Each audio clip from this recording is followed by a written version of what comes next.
Good morning, everyone. My name is Veritas, and welcome back to Destiny. Now, I just rolled out of bed, so I'm fucking exhausted. But Xur is over by the speaker. So from spawn in the tower, head left, follow the path you're seeing now, and you'll find Xur over here. You can usually look for the conglomerate of player names. Usually tells you where he is. As is tradition, I haven't looked at his inventory yet, so this will be the first time I'm seeing it too. Let's see what he brings. Hopefully it's decent stuff. It's actually terrible stuff. Interesting. Alright, now that I've seen what he's got, his exotic curios, let's go ahead and see what these rolls are. These boots roll at a maximum of 94% of the possible maximum. This chest piece is rolling at 93% of the possible maximum. These gauntlets are rolling at 87% of the possible maximum. And just from looking at what he has, I would say this is a week to save your coins. That's right. I would not purchase anything he has in terms of armor. All of these are pretty bad rolls statistic-wise, and they're all pretty subpar pieces of armor, if not some of the worst armor you could possibly get. Now, moving into this Patience in Time, this Patience in Time is actually a pretty decent sniper rifle. Let me see if I have a sniper to compare it to that's, pretty good. Okay, this is a 1,000-yard stare. This is pretty much what everyone else has in the game. As a comparison's sake, this is how Patience in Time stands up to a basic, run-of-the-mill 1,000-yard stare with decent perks. So you see more fire rate, less impact, more stability and range, better reload, but you end up with a much worse reload, sorry. So that's how that adds up. If you're curious about the sniper rifle, you can probably compare this yourself, but if you're curious, it's a decent sniper rifle. It has a nice sound effect to it. It's a pretty nice sniper rifle. It sounds, it feels like butter using it. It's a very smooth, nice sniper rifle. So I picked this up if you don't have it, if you want it. If you don't need it, don't grab it.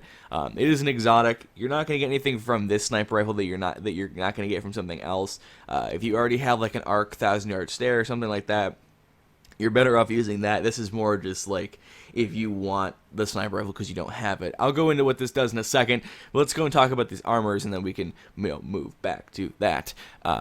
So, Mark 44 stand-asides were brought into year 2.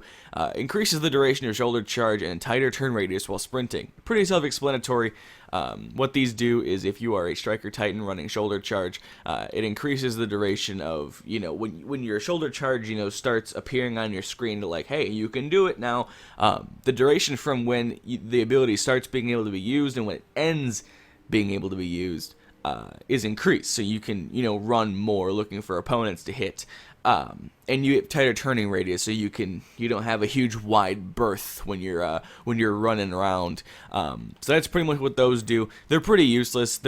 Every other exotic in the game is pretty much more useful than these. This is kind of the same as like the ACO feedback fences. They're just pretty much useless. Moving into the Lucky Raspberry. Lucky Raspberry was actually very, very good in year 1. This is one of those chess pieces that everyone used if you were, playing Crucible and trying to be, like, very try-hard about it. Make your luck. Arc bolt grenades chain further and spawn with full grenade energy. This is something people used in Trials a lot. Trials of Osiris, because if you died and you got rezzed, you had a grenade immediately, and people tended to like that. So this is pretty good if you are playing in Crucible and you really need a grenade to be up every time. It kind of works the same as Voidfang Vestments for the Warlock, where you have a grenade every time you spawn, but instead of Void Bolts, you get Arc Bolt, or Axion Bolt, sorry, but you get Arc Bolt. But Arc Bolt has since been nerfed, so this is, less effective as it has before, so you're better off using a different chest piece, a different helmet, different gauntlets, anything else other than this.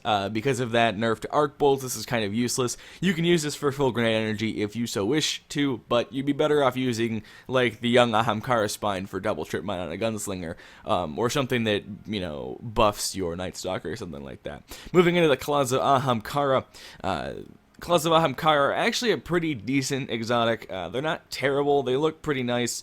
But the only reason I would stay away from these is because of how bad the roll is. I would wait for a week where the stat roll is higher, higher percent of the possible maximum. If not, try to buy it from the kiosk or just try to find one to drop. The Whispers gain an additional charge for all Warlock charged melees. Pretty self-explanatory. You get an extra melee charge, so you'll have 2, and those charge independently and yada yada, so you can always save up 2 melees to have that. It's good for Crucible if you want to run around smacking people. Decent for PvE if you have like a I would say like a weekend PoE if in prison or challenge or whatever, if you have like melee kill bonus, or you just want to run around with 2 melees. It's pretty interesting for the Stormcaller.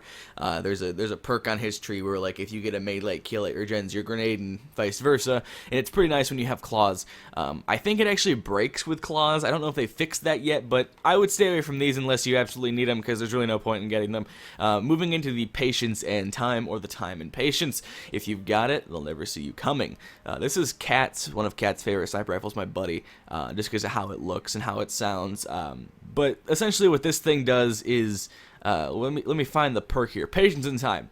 You gain active camouflage when ADSing, or aiming down sights rather. What that means is when you scope into the sniper rifle after a short amount of time, you do turn invisible. Your glint does not disappear from what I remember, and you're pretty much...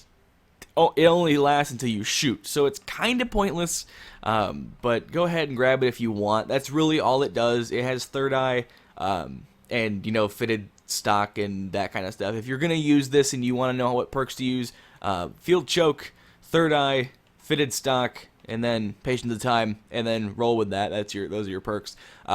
Pretty useless if you have a better sniper rifle because it takes up an exotic slot, but go ahead and use it if you want. It's unique, so that's that.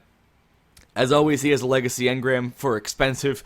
This will decrypt into a year 1 maximum of 170 light level item. If you do not have something from year 1 that is a helmet, you can go ahead and use this to try to find it. He also has plasma drive, void drive, heavy ammo synthesis, 3 of coins, and glass needles. As always, you can use these 2 to turn a rare sparrow into a legendary version with the corresponding coil color or the exhaust color. Ammo synth can be used to trade into a faction for reputation, or it can be used in the field while in a combat zone to refill your heavy completely. 3 of coins work kind of like just a thing. If you use one, you get a hidden buff called Exotic Particles. It increases your chance of the next ultra you kill, usually a named enemy with a yellow health bar, excluding the Scion Flayers and Omnigul and some other things. But the next big guy you kill has a chance to drop an exotic engram. If he does not drop an exotic engram, you can use another one. It will increase your chance hiddenly. The percent will increase every time you kill a thing and don't get a thing, until you get a thing and it goes back to 0. Don't use 5 of these at once. It's useless. Use 1 at a time. It takes forever sometimes, but that's how it works. It's random.